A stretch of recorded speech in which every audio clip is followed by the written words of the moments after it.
Welcome, friends, to another edition of Economic Update, a weekly program devoted to the economic dimensions of our lives, our jobs, our incomes, our debts, those looming down the road for us and looming a bit further for our children. I'm your host, Richard Wolff. I've been a professor of economics all my adult life, and currently I teach at the New School University here in New York City. Well, today we're going to have an interesting program in multiple ways, but of course, given the arrival of a new president, some of what I have to say about what's happened in the last week has to deal with this phenomena about which millions are anticipating with excitement and millions with trepidation. So let's start. I want to start with an advisor, a leading advisor to new President Trump, a man named Anthony Scaramucci, and if you haven't heard of him, let me be the first to introduce you. Mr. Scaramucci, like so many of Donald Trump's advisors, has a long history of working with the Goldman Sachs Corporation, the same company that Mr. Trump excoriated during the campaign, and he has now, of course, surrounded himself with them, and none more colorful than Mr. Scaramucci. But Mr. Scaramucci had a problem. His problem was he runs a hedge fund, a fund of funds as it's called, one of the kinds of funds that are run on Wall Street. And the thought occurred to some people that if he was an advisor to the president and at the same time owned and operated a hedge fund, there might, I stress the word might, be a conflict of interest lurking somewhere in that situation. And so he had to sell his company, which is called Skybridge. And he had to sell it before Donald Trump took office, and he kind of waited till the last minute, so he had to sell it in a hurry, and he had to make the price attractive so he could sell it in a hurry. But I'm glad to report, for all of us, that he sold it. Apparently sold it in Davos, Switzerland, where there's the World Economic Forum going on. That's where the leading business types and financiers get together and talk business and make public appearances, and he was there because that's a lot of what he does. And he sold his company, and I want to tell you who he sold it to and what the conditions were, because nothing gives you a better idea of what's really going on than these sorts of business deals. Control of Skybridge was passed to two companies. The first is called RON, R-O-N, Transatlantic, and the second one is called HNA Capital. Clearly, with names like that, you haven't the faintest idea who they are, so let me tell you about them. Both of these are Chinese companies. That's right, companies based in and built in the People's Republic of China, where they have a very close relationship with the Chinese government, which is now the owner, through them, of Mr. Scaramucci's company, and Mr. Scaramucci is very pleased with it.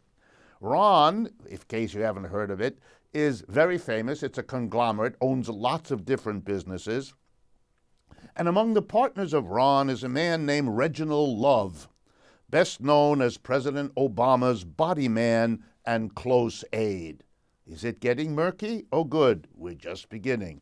The other company that bought Skybridge, HNA Capital, was a Chinese airline, and then it went into all kinds of other things, a sprawling business empire that includes a 25% stake in the Hilton Worldwide hotel chain.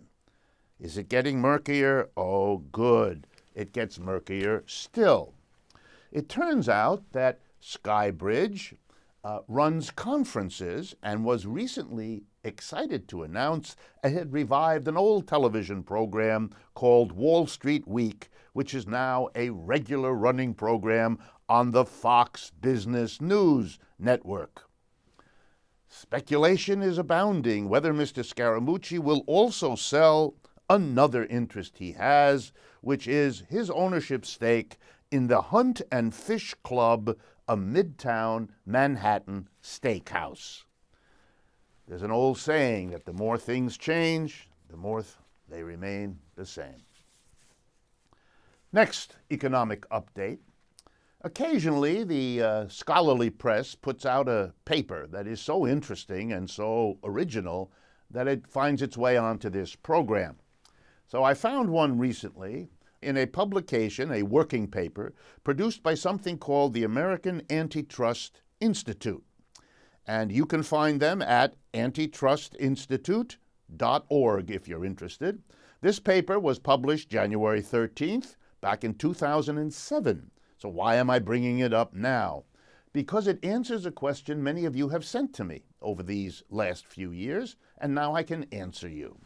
The question you sent to me was, when companies are busted because they're running in effect a monopoly or a cartel and overcharging for whatever it is they sell, and when they get, caught and required to pay a penalty, is the penalty effective as a disincentive for this kind of illegal, unethical, extortionist kind of behavior? And in a paper way back then that I only learned about recently, published by John Connor, C-O-N-N-O-R, working paper number 07-01, if you're actually going to pursue it at the American Antitrust Institute, here's what he found. The study he conducted looked at cartels that were exposed, monopolies that were exposed between 1990 and 2005 here in the United States.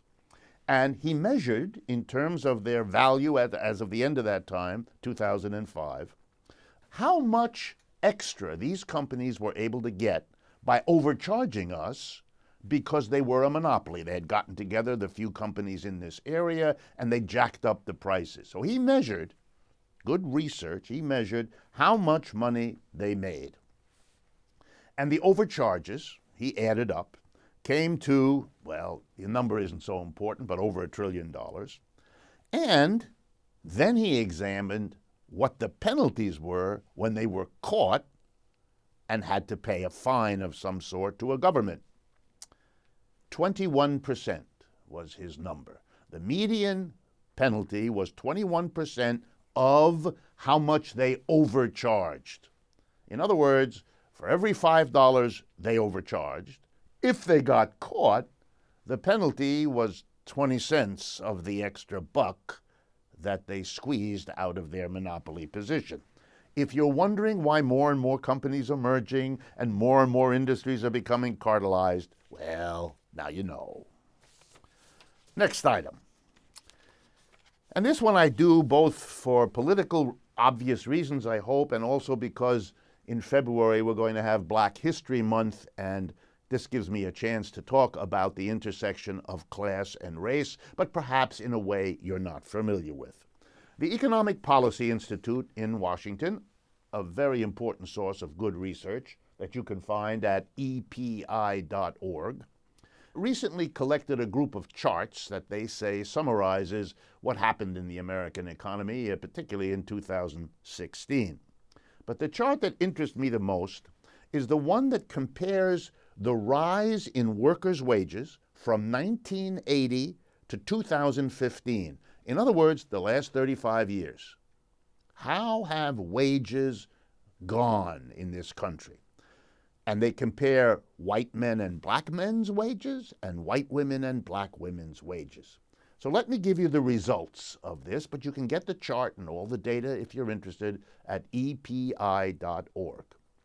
The group that did the worst in these 35 years, the worst, bar none, is black men.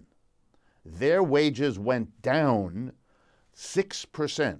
That is, in 2015, their wages were 6% lower than what they were in 1980. An abysmal experience. Nor did the Obama administration make the slightest difference. Black men's wages fell more during the Obama administration than any other groups. Who was second? White men. Their wages dropped 1% between 1980 and 2015. Compared to their wage declines, women did much better. Black women saw an increase of 15% over that 35-year period. And white women, 31.6%. They did the best. So the women beat the men, and the whites beat the blacks. Before Mr. Obama and after Mr. Obama. And during Mr. Obama. So the argument that Mr. Obama privileged minorities, which I hear from time to time, is simply wrong. He didn't. Not in terms of wages, which is probably the key variable in all of this. And men did worse than women, which may have something to do with how this election came out, if you know about the election statistics. But now let me shift the focus, because the graph that EPI does also contains a number for the increase in productivity of all workers. How did the productivity of men and women, blacks and whites, how did it go over the same 35 years from 1980 to 2015? Much, much, much higher. That's right. The growth in the productivity of all laborers went up much faster than the wages of any of them did. It wasn't even close. Now, why is that important? Productivity measures how much we as working people provide to the person who employs us or the company that employs us. That's all productivity measures. How much per hour does our labor give to the employer? Wages are the opposite. They measure how much the employer gives to us. So if over 35 years the productivity rose much faster than the wages of anybody, now you know that the system has been working real well for employers. They've done much better in terms of what they get from working people than what they paid to those working people. All of those working people, men and women alike, whites and black alike, have a shared interest in changing that situation. If they're giving more to the employer than he's giving to them, there's a fundamental inequality and exploitation that all working people share as a common interest.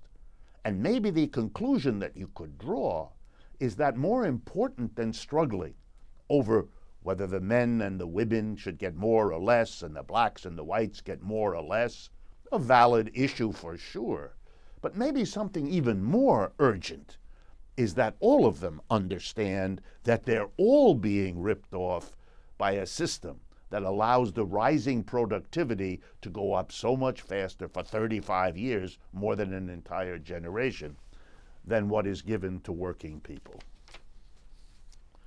Okay, next. I want to celebrate, this is very rare for me, an action by the British Parliament. And even more surprising, it's an action in which the Labour Party and the Conservative Party, that's their equivalent to Republicans and Democrats, are united, at least in a moment. And this doesn't happen very often in England any more than it happens often here. And you'll be even more surprised by what they're enlightened and united about. Recently, the all-party, that means both parties, all-party parliamentary group on social mobility of the Parliament came out with a stunning report. They are dead set against unpaid internships, which they want to get rid of in Great Britain, in the United Kingdom. Listen to a couple of the statements made in the course of this group's work. Tory, that's the standard name for the Conservative Party, Tory MP Alec Shelbrooke had the following to say, quote, "Interns are the acceptable face of unpaid labor in modern Britain." Wow, there's a kind of blunt honesty. An intern is a way of having labor done for which you do not pay, and he found it, Alec did, unacceptable. Let me read you another. Alan Milburn, who's the chair of the Social Mobility Commission, spoke as follows, quote, "Research has consistently shown that people from more affluent backgrounds and who attend private schools and elite universities take a disproportionate number of the best jobs, while those from poorer backgrounds are being systematically locked out." Ooh, another breath of fresh, honest air. Because, of course, an internship at a company or government bureau that doesn't pay you anything is impossible for a person who doesn't have any money. It can only be engaged in by a person who does. either their own money or their parents' money if they're young people. So those who have more are more eligible to take unpaid internships, which allows those who need it least to get the advantage. And the British, unlike the Americans, have a major governmental push to outlaw internships, that is, to outlaw unpaid internships for more than 1 month. That's the proposal being presented to the Parliament. You can work without pay for 1 month. After that, you cannot. Next item. I have to go back to the Davos, Switzerland events of the last week. The World Economic Forum brings together leaders of government, leaders of big business, the biggest bankers in the world, and so on. And there's been a flood of news coming out about the meetings they're having, the panels they're having, the private conversations that leak into the press because it's profitable for somebody to do it. And I wanted to bring a couple of the interesting items to your attention. One is the statement of a number of major bankers, including Lloyd Blankfein, the head of Goldman Sachs, and the heads of most of the other big banks in New York and around the United States. And what's striking to me about them is the happiness, the glee, and they don't disguise it, with which they welcome the Trump administration. They say publicly over and over again that he's better for big banks than the Democrats would have been. They are counting on a reduction of regulation, a relaxation of the Dodd-Frank rules that came out of this last collapse of capitalism in 2008. They're making it very clear that they are not among those who are worried or upset or frightened or sad about the Trump administration. On the contrary, they're very happy about it. The second thing I found interesting, and there wasn't much that was new or interesting coming out of Davos, Switzerland. By the way, Davos, Switzerland is a very expensive, very ritzy ski resort in the mountains of Switzerland. The other item that was interesting was the fact that a great deal of conversation was all about the middle class that's vanishing, or the other way that they like to put it, the rising tide of populism, which, when it comes out of their mouth, sounds like a new kind of disease that's really worrying them. And some of them seem to be genuinely worried. And so they're urging each other with moving language to be concerned, to be worried, to take it into account, to do something about it. But as a number of skeptical commentators have pointed out, and I would be glad to join them in this case, it's quite clear that when they talk about that problem and they have it in their minds, that whole issue disappears 2 seconds later when they're talking about what their companies are going to be doing, what deals they are making, what futures they anticipate. Because in all of them, nothing has to do with anything concrete that would change the very story of growing gap between rich and poor that I just explained by looking at the difference between productivity and wage growth over the last 35 years.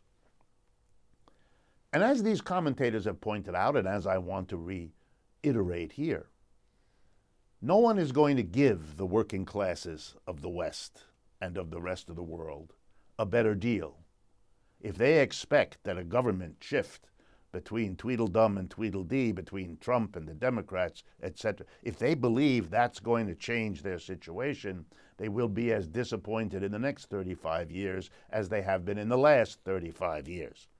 Gains for the working class of people, the vast majority, depend on whether they make them happen. Otherwise, they don't happen.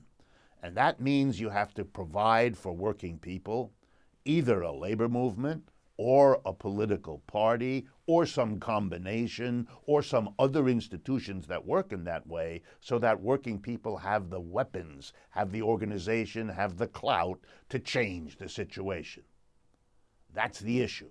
And needless to say, not one word about that was uttered in Davos, Switzerland, because these folks can't see that far or don't want to. Okay, my last economic update for this first half of the program has to do with an interesting study produced and recently released by the United Way. That's the largest social service organization in the United States. And they've been conducting research state by state. And they've completed 14 states across the 50 states. And what they're looking at is what they call a more accurate, a more honest, a more socially useful measure of poverty. And in it, they do two things. First, they take the government's poverty line, roughly for a family of four, $24,000, roughly, and they ask, well, how many people in any state that they're looking at live below that poverty line? But then they ask another question, and they came up with a measurement which they call ALICE, like the woman's name, Alice. I'll tell you what it means, but then I'll give you the name first. Asset Limited Income Constrained but Employed, ALICE. Here's what it means. This is a population of people who get just enough income to get by in life, to do a kind of basic survival, to cover the costs of housing, transportation, health care, taxes, utilities, food, and child care. Okay? Those issues. What does it really cost for a family of four? That's an ALICE number. And that's more than the poverty level, a good bit more, as you're going to see in a moment. So let's do the numbers very quickly. And I'm going to use the state of New York, the most recent state that they covered, all 62 counties in the state of New York. And here, United Way found, quote, the average annual household survival budget for a family of four, $62,472. Family of four needs $62,000 just to get what's called basic household survival. We're not talking any luxury. We're talking basically getting by. Doesn't even include college education, et cetera, et cetera. How could it, given what colleges cost? And now here are the numbers. Across the state of New York, in the last year or two that they did the study, 44% of households were either living below the poverty line or in this week-to-week survival situation. In the Bronx, the poorest county in New York City, the percentage was 71%. In New York City as a whole, 20%, because there are rich and poor in New York.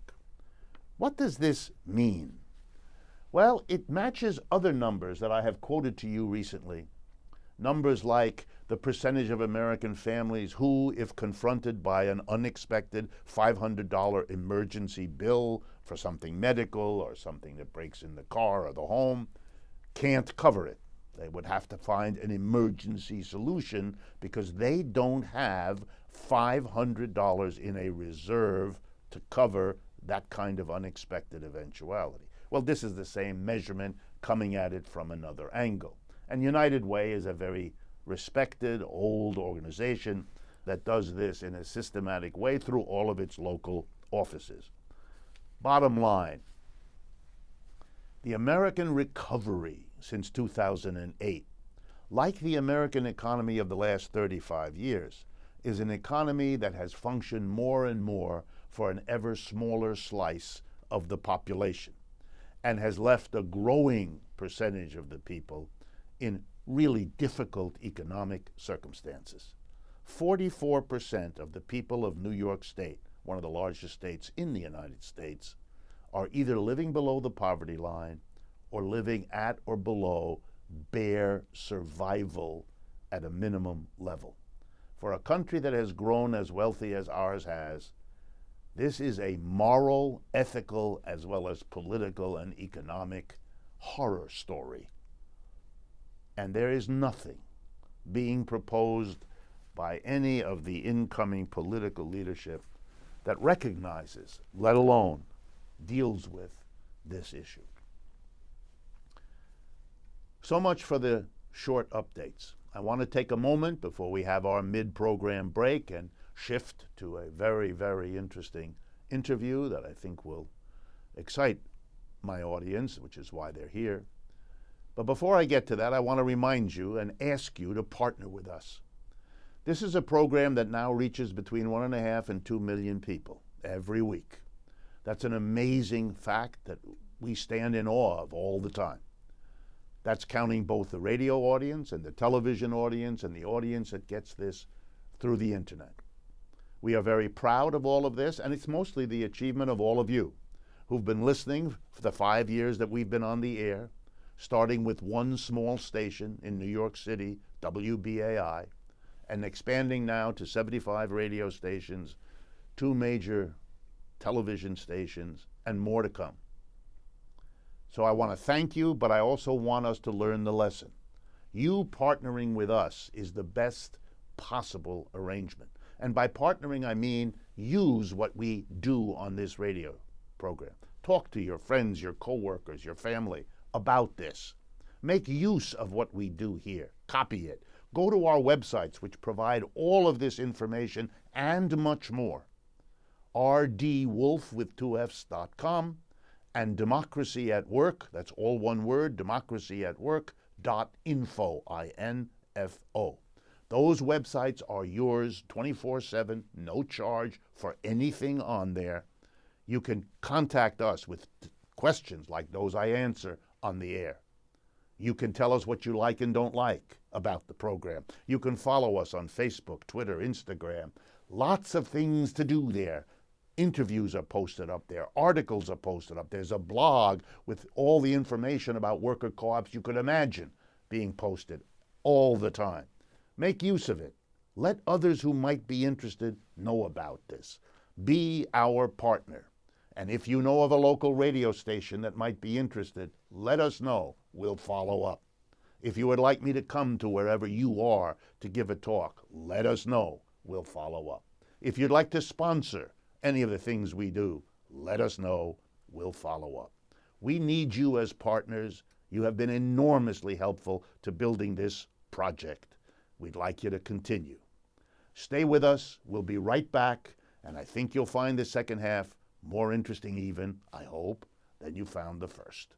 Be right back. Stay with us. Welcome back, friends, to the second half of Economic Update.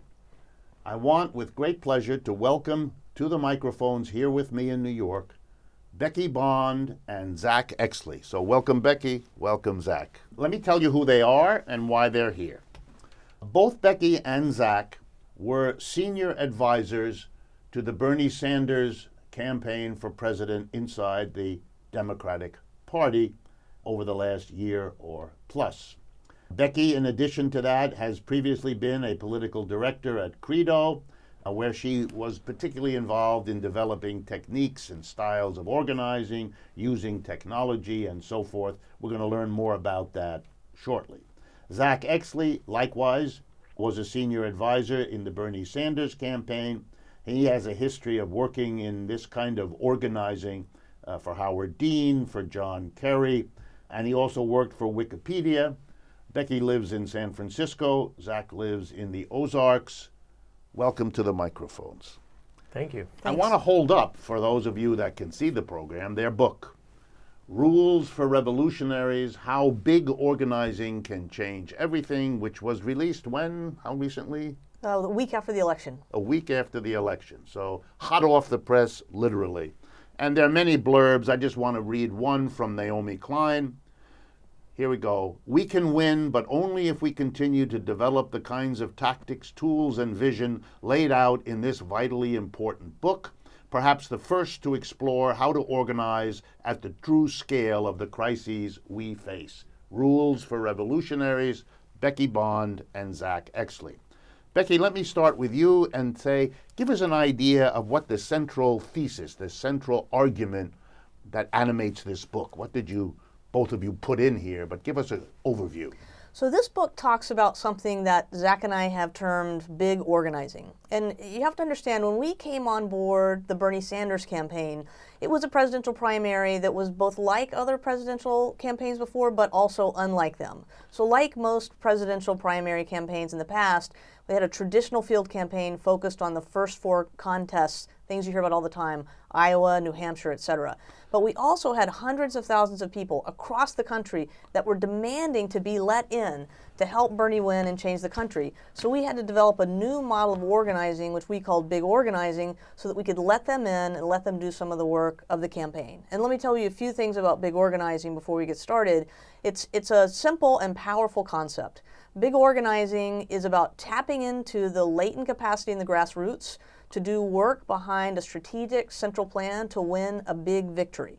And it's big in three ways. So big organizing is big because the goal that we're going for is something really big that if we win it, it would really change people's lives. It's also big because it requires a lot of people to participate. It needs mass participation. We need as many people as possible to get involved in the organizing. And it's also big because it lets people from the grassroots, volunteers, step up and do big things. We don't just ask them to do small things, we ask them to do big things, which means taking leadership responsibility, taking management roles, and putting lots of time into the organizing. So we believe that for the crises that we face today, that a big organizing is the kind of organizing that we're actually going to need to win the change that these radical problems demand.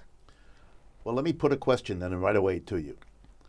Given that the campaign is now over, Bernie finished before the election and so on, do you believe that this style of organizing that you developed was a key part of why he got as many millions of people to vote for him, that he became a serious contender, even though he had been dismissed at the beginning as being a small fry who would drop out along the way, as others have? Is that your argument, that you figured out a way that can mobilize large numbers of people to do things politically that were thought impossible? Well, what I'd say is on the campaign, our biggest asset was Bernie's message. So Bernie had an amazing message that addressed all the issues and called for radical change. And as it turned out, there were millions of people that were inspired and energized because they shared that political analysis. And the second biggest asset we had was Bernie himself, because he was an authentic messenger that the people trusted. If he would actually get elected, that he would actually do the things he said.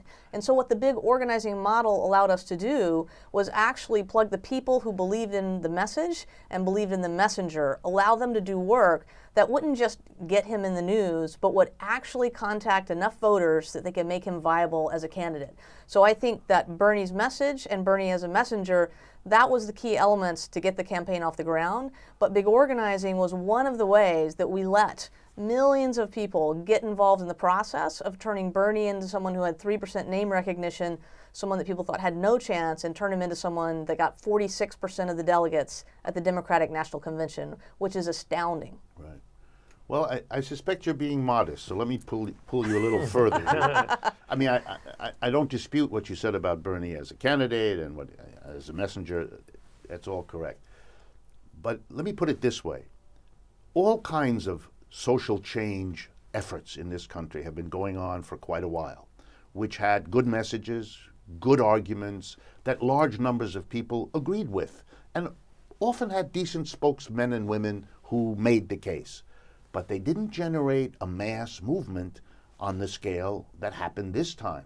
And that has energized people, and that is going to change American history, because in a sense, the growing worry or doubt of the American people that they could ever make a change, that they could ever break out of the situation, you seem, in this campaign, with the organizing part of it, to have actually suggested to people that it's doable. This is a dynamite change. Am I saying something that is more than what you think is fair? Well, no. Well, we actually ran this experiment within the Bernie campaign, and because of the way presidential primaries work, all the attention at first is on those first four states. Iowa, New Hampshire, and South Carolina and Nevada, and that's where all the resources go. And what we knew from looking at the last few presidential cycles, and I worked on a couple other presidential campaigns, that we knew that it actually, especially looking at 2008, that these later states were going to count just as much as the early states. And normally, again, presidential campaigns don't try to organize those later states. So the experiment that we basically ran was to say, we know we're not going to get any resources or hardly any resources, but can we build a campaign out of volunteer power? Because what we learned from Dean and from Obama and from some other campaigns is that in these presidential campaigns, people don't just want to work in Iowa and New Hampshire. They want to work all over the country. And so, of course, the vast majority of the volunteers that are available are in states that don't matter in the beginning. And so we tried to build an operation that mobilized those volunteers to do two things. One, to call into and even go visit those early states and to actually make a difference by calling the early states. And volunteers wound up making 81 million calls to voters, which was unprecedented in a primary and really kind of amazing. And we also organized them to organize their own states. And yeah, I think that that lead time that we had, that preparation that we were able to help volunteers do, and we eventually were able to build out a team to do this stuff. That preparation paid off because there were some states where our field staff didn't, the on the ground traditional field staff never got to or only got to a couple days before the election. There were other states where they got there several weeks or even a couple of months before the election. And in those, in those states, I think that having that volunteer organization ahead of time was really important. Now, so yeah, the experiment that we were able to run I think was really significant. But we don't want to. The thing is that volunteers did the work, and we had so little resources and so few people for the first several months. There was just two of us. There was myself and Claire Sandberg, and then Becky came on board. So for several weeks, it was two of us and 46 states. It was a little crazy. We had literally hundreds of thousands of volunteers that wanted to get involved. And for the first several months, we just had a few people able to do anything with them. So if you talk to a lot of these volunteers, they're like, what? We got nothing from those people. What are they talking about? And so it was a real tragedy, week after week as we were trying to build out a structure and get stuff up and running. For so long, we were not able to support volunteers. But eventually, and that's what was so heartbreaking about losing the primary, because by the very end of our, Bernie's participation in the primary, we had such an amazing operation, and it was in all 50 states. And by the end, we even got that traditional field campaign integrated with our program. We got together, and it was a beautiful thing. And if we had made it to the general election, it was just going to be huge. It was going to be utterly mammoth.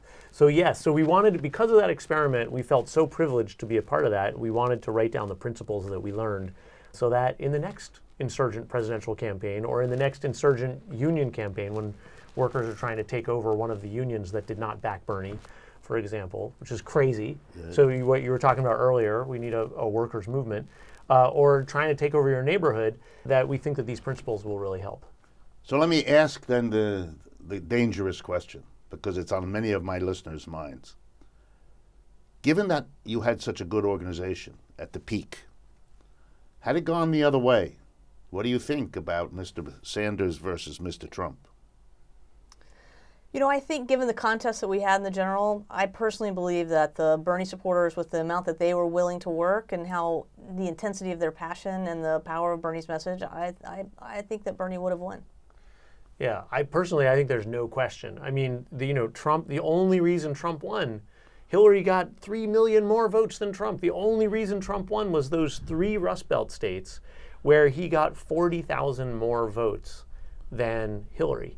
And those 3 states were the states where the 3 states are Michigan, Pennsylvania, and Wisconsin, right? And those 3 states were the states where Bernie's message was what was needed, right? As more than any other states, right? That was the place where these working class folks who had been victims of deindustrialization and who have heard the Democratic Party just basically say, screw you, for the last 40 years, as that graph has been playing out that you were talking about, as real wages have been declining, especially for those industrial workers.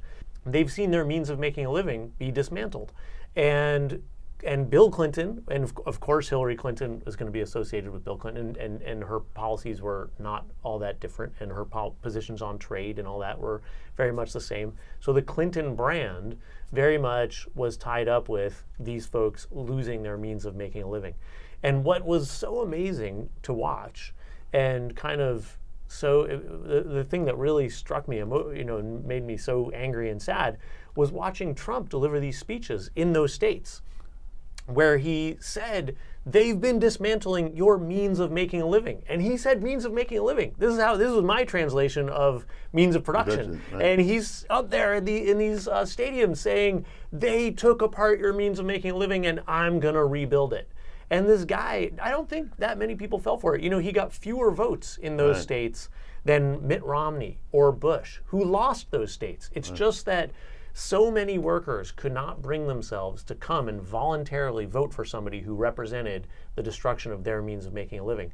And and there's other stuff, like in Michigan, Hillary did not visit a single UAW hall in Michigan. Now, it's hard to go to Michigan without, you're liable to pull over to use the bathroom and it will be a UAW hall. I mean, you can't go to Michigan and not wind up in a UAW hall, especially as a politician running for president. She didn't visit a single one.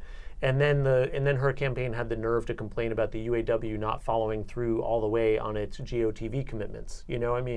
So yeah, Bernie would have won. Okay. Yeah. This is a program about economics, so bear with me. What's the relationship between this kind of organizing that you talk about in the book and that you developed, and correct me if I'm wrong, this number we keep hearing that the average financial contribution to the Bernie campaign was $27 per contributor or per person. Is it a lesson of your work and of your organizing that you write about in this book that the left or the critical movements in this society do have access to the financial resources they need if they know how to organize them? Is that a conclusion that you're comfortable with? Well, if you have a compelling message and you're actually going to go for a big win that's going to make a difference, people are willing to fund that, right? The people are willing to fund that activity. And one of the things, it wasn't just that the average contribution was $27, but the average age of a contributor to the Bernie Sanders campaign was 28 years old. Wow. Right? This is a very promising situation. And so if you take small dollar money, not only do you not have to spend all your time hanging out with rich people, well, if you get elected, you don't have to spend all of your time doing what the rich people want, right? And so if we want a movement that reflects our values, we have to fund the movement. And one of the things the Bernie campaign showed was that was possible, right? So it showed it's possible to fund a movement with small dollar donors. It's possible to have a movement that's made up of a diverse, from young people to old people, working people of all colors, men, women working hard for this. And also it changed, I think, people's idea of what was possible in terms of Bernie came so close. And many of the trade unions didn't support him, I think, because they didn't think he was electable. I think we changed the idea of who's electable and what agenda is going to be acceptable to the American people. And we hope this book will inspire people, right, to run campaigns, not just for president, because that only comes every 4 years. We don't always get someone that stands up for our values. But we wrote this book and we got it out really fast because there's so many social justice struggles that are happening right now. There's so many groups that have passionate supporters that have great ideas, and we wanted to get the tactics and the values behind the work that we did on the Bernie campaign into their hands so that they can use these principles that we learned and they can have the confidence to go for the big vision and to actually use volunteers to do the work and then actually let the community fund it so that it can be the campaign that we all believe in. Tell me, do you think this is translatable to the labor movement? I mean, here we have a movement that back in the 1950s represented a third of American workers. Today, it represents less than 7% of the private sector and under a third of the public sector. It's a 50-year tearful decline. Yeah. Is what you have done might be, in your mind, applicable or usable if there were to be a revival of a labor movement that advocated traditional benefits to working people? Yeah, I mean, part of, the title of the book is a play on Rules for Radicals, which was Saul Alinsky's primer on organizing. And, Saul Alinsky, our book is kind of a critique, of Alinsky, and we kind of take a little shot at what Alinsky organizing has become, over the decades in the beginning of the book. But it's interesting because Alinsky's organizing model was literally developed and born in the shadow of the mass movement labor organizing of the 50s. And there were mass rallies happening in Chicago in stadiums, where the steel workers were organizing millions of workers at a time all over the country at this time, and filling stadiums where all the workers in the city would come in and get on, hear this message about what they were doing, and they would go back out and organize in all their communities and take on the biggest corporations and organize them all at once.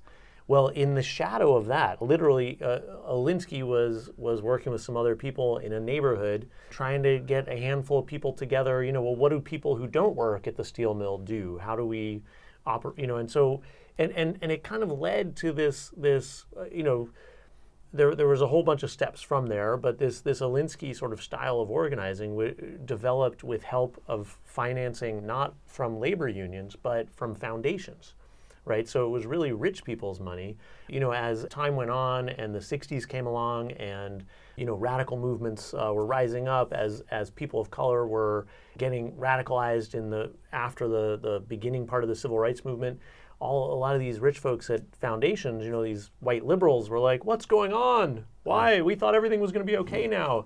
And so Alinsky kind of came to them and served up this organizing model that was kind of a little bit of conflict, like we're going to go and kind of, have a little protest outside of town hall, but for something small, for a stop sign on the corner of this busy street, or for, improvements to public housing or something like that, but not a revolution, and not even a mass movement. And Alinsky was very critical of the idea of a mass movement because he said, well, you get these big mass movements, but then the mass movement dies. Well, think about that. With the labor movement, there was a huge mass movement, and yeah, it did die down, but what was left behind? A middle class wage. Right? And this huge inflated middle class with millions and millions of new people actually doing well. So I think, yes, part of what we're getting at in the book is we're inspired by those old mass movements, right? And we think that some of that should come back. And the first step of igniting a mass movement is making that big ask, right? So what John Lewis, the steelworker leader, John Lewis, mine workers, of the CIO, was standing up there in front of stadiums, like Bernie was, like Trump was, like Obama was, this stadium organizing, and saying, we want to organize everybody that works for the 10 biggest corporations in America. It would be like going after Walmart right now and after McDonald's right now, and being serious about it, and not saying, let's try to get a stop sign on the corner. Right. I was going to ask this question, and I don't mean to be embarrassing. You did choose the word revolution. And usually the word revolution means not a little thing, a big thing. Yeah. And to push it a little bit, that you want to change the system, not this or that aspect of it. Is it then your assumption that we're at that point in American society, that there are now a mass of people, maybe even the majority, who find that it isn't this or that problem, it is a system? Is that a sense you have from your experience and your reflection on it by writing this book? Well, Bernie really brought the word revolution back by talking about a political revolution, right? By which we mean sort of a peaceful change of power through elections. What I think we are seeing in especially a lot of the young people that were part of the Bernie Sanders campaign, is they have a really strong critique of capitalism. And the American political system is not putting an alternative right in front of them. But I think that these young people actually could create one if we don't actually change some of the huge pressures on society. There was a meme that was circulating a couple weeks ago, and it was like, you don't hate Obamacare, you hate capitalism, right? And I think we're starting to see this consciousness shift in a major way. But for Zach and I think in writing the book, talking about rules for revolutionaries is like, listen, the problems that we're facing are radical, and it's only going to be radical solutions, right, that can address them in the time period that we need before the planet burns up, before everything, our institutions break down. And so the form that revolution takes, whether it's massive structural change or whether it's a bunch of people sweeping in and taking over every office in the land and changing it, we need change, and it's going to depend on the leaders that emerge, and it's going to depend on who has a plan that the people can support. But something has to change. The people are hungry for change, and now organizing is in the Bernie campaign showed that organizing is in their hands, right? So I think big change is afoot, and I think revolution is how we should be talking about it. All right, the same question with other words. For 50 years, it was taboo in the United States for anyone to accept a public label that he or she was anti-capitalist and or a socialist. So Bernie has, if nothing else, he has shown that you can be a socialist, you can accept the name, you cannot run away from it, and millions of Americans will not turn away from you because of it. Is that a sign, in some sense, of what's behind your success in your big organizing model? In other words, is there already in place in America a shift away from the capitalism that was considered the greatest thing since sliced bread and beyond which you cannot go?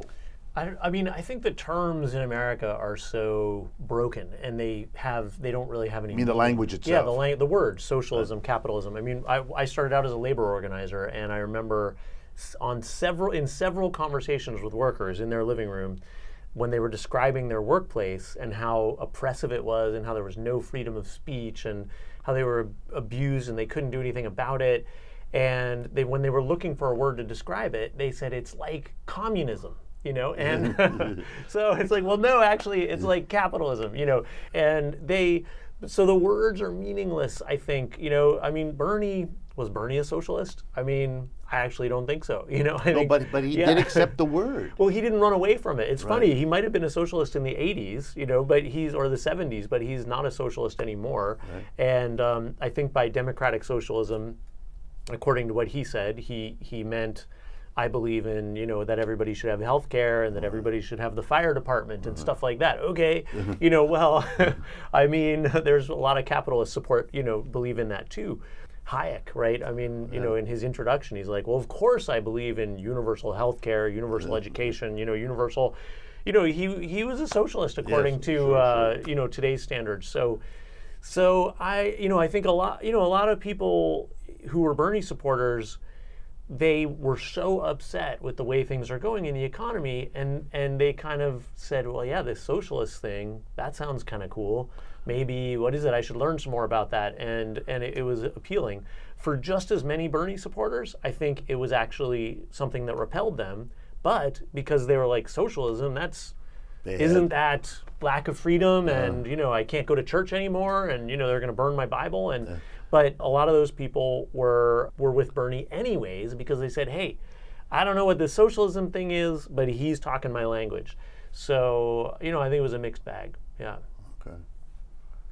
Now, but the bottom line is, whatever the fuzziness of his politics, the word socialism didn't block millions of people from listening to him, and even to the point of saying, I like what he says, rather than turning away by the very label so that this was anathema. Yeah, because people are ready for change. And I think, when you look at the Trump vote, in those 3 states, right? I mean, those are states that voted for Obama, right, the last 2 times, right? And those 3 states that gave Trump the election.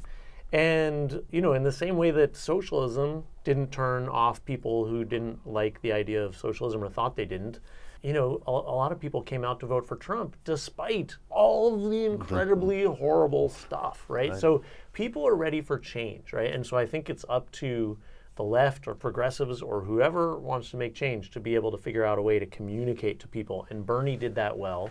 And unfortunately, Trump did that well, right? And communicated to people very well about the stuff about when it came to the economy, about what really mattered to them, their jobs, And so we got to do that. Becky, a last word since we're running out of time. What is the single most important thing you would like people to take away from the book you wrote? The biggest thing that I would like them to take away is that what happens next is really in their hands, and that you shouldn't wait for your leaders to invite you to do something that's going to change things, that you can actually get together with your friends, come up with a big idea, and bring volunteers together, and you can start the revolution yourself. Right.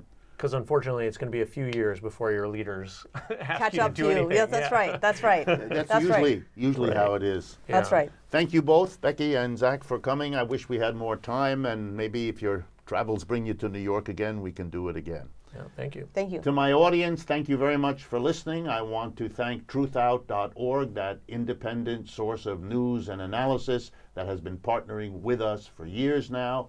I want to remind you about our two websites, rdwolf.com with two F's and democracyatwork.info. Be a partner for Economic Update. Make use of the websites. Contact us for any and all ways that you might do that. And I look forward to speaking with you again next week.